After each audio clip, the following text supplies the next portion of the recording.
Hello, it's Elton here, Daphne's son. This is for everybody in the Bradfield team, from my brother Nick and I, and that's everybody in the Bradfield team.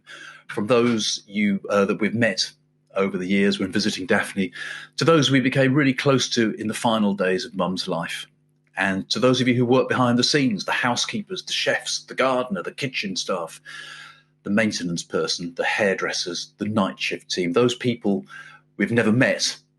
This message is also for you too.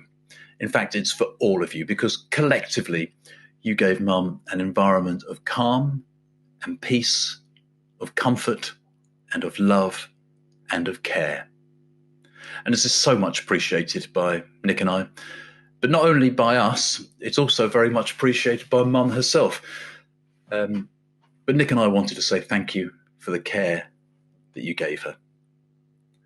You know, there's a beautiful culture at Bradfield.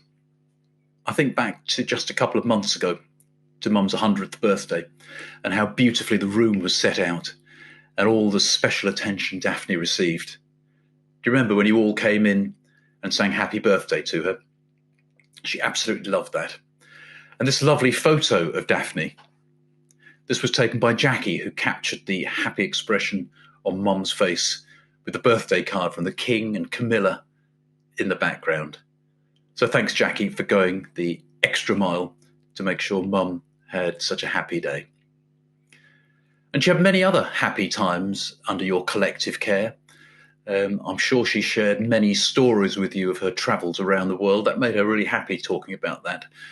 And teaching Bindu French, making silly faces and hand gestures with Audrey when she was having her tea and having her breakfast, and having her hair done, which she loved, and sitting in the chair in the foyer. I call it Daphne's chair. I don't know what you call it, but making sure that everything was just ticking over nicely at Bradfield.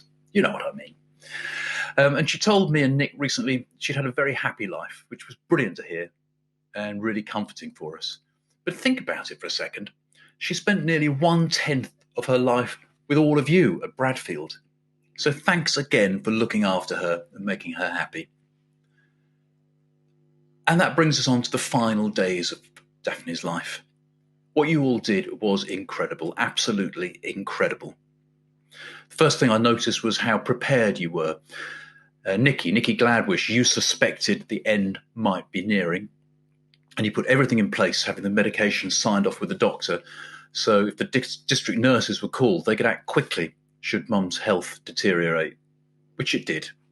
But doing what you did meant Mum was able to be given painkillers and something to relax her, which undoubtedly, absolutely undoubtedly saved her from being in pain and suffering and anxiety.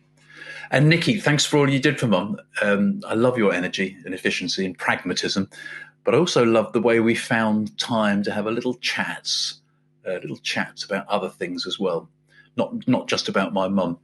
And talking about those other things really helped take my mind off things. And Sheila Marsh, you were brilliant. Not only do you really know your stuff from a medical point of view, the way you treated Mum in her final days was natural and beautiful and will be something I'll never forget. Sheila, you were brilliant. And I remember as you kissed her goodbye for the last time, when you came back, you said, "Bye-bye, Daph," and you kissed her and you had tears in your eyes. I'll never forget that. And there were many of you involved in looking after Mum in her final days, and you were all outstanding. And sometimes it is those little gestures that really make all the difference. Nick and I were in the relatives' room, and 2 young housekeepers came through. I told them we were Daphne's sons, and we had a chat, which was lovely. But as they left, the younger of the 2 looked at me in the eye and said, "If you need anything, just ask, won't you?" You know, and that little gesture made such a difference to me. So from somebody so young, it just reinforced the culture of care that is all throughout Bradfield. And as I say, that's another moment that will stick in my mind forever. I think your name was Amelia. Thanks, Amelia, and well done. It's lovely. So Mum did get a little bit agitated at times before her passing, a little bit, and was in a little bit of pain. But my endearing memories will be that of Nick and I, that we were able to comfort her in her last few hours as she very serenely, very peacefully, very beautifully drifted away. And I remember just watching as her pulse on her neck just got slower and slower and then beat for the last time. But the important thing was Nick and I were there, her two boys at her side. And for me, it's a very natural, serene moment. And after she passed away, we laid a scarf over the bottom of her face. She made it really clear her dignity was important to her. Her appearance during life was always important to her, you know that. But in death, she wanted to have that dignity as well. And we closed her eyes and we combed her hair. And we played this. This is our mum's favourite hymn. And we played that as we put out photographs around the head of the bed. And the photographs were a photo of her in her prime, her beloved parents, me and Mum and Nick in Bruges, and Nick and I as little boys. So thank you to everybody who helped in those final days. Thank you very much for running up and down the stairs so fast that you were out of breath when I accidentally pulled the orange cord. Thank you for the care, for the love, the patience, and for those wonderful little gestures that you made that meant so much to Nick and I. And thanks for hugging Mum, and thanks for hugging Nick and I too when we needed a hug. And thanks for the tea, of course. Thanks for the tea and the biscuits.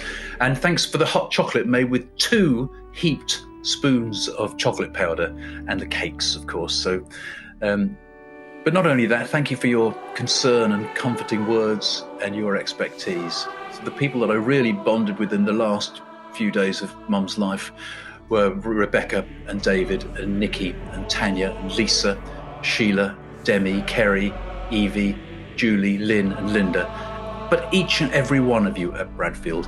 And I'd like to talk about my mother's dignity. I mentioned I'd talk about that. Ben, thank you for the conversation Nick and I had with you on the stairs. Do you remember it?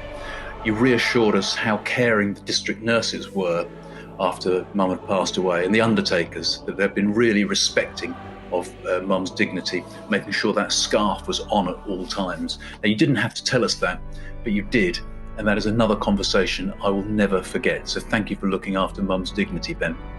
So that's about it. Before I go, do you remember that lovely photograph of Daphne smiling with the photo from the King and Camilla? Do you know what she really thought of that card, don't you? Oh, you don't? Have a listen to this.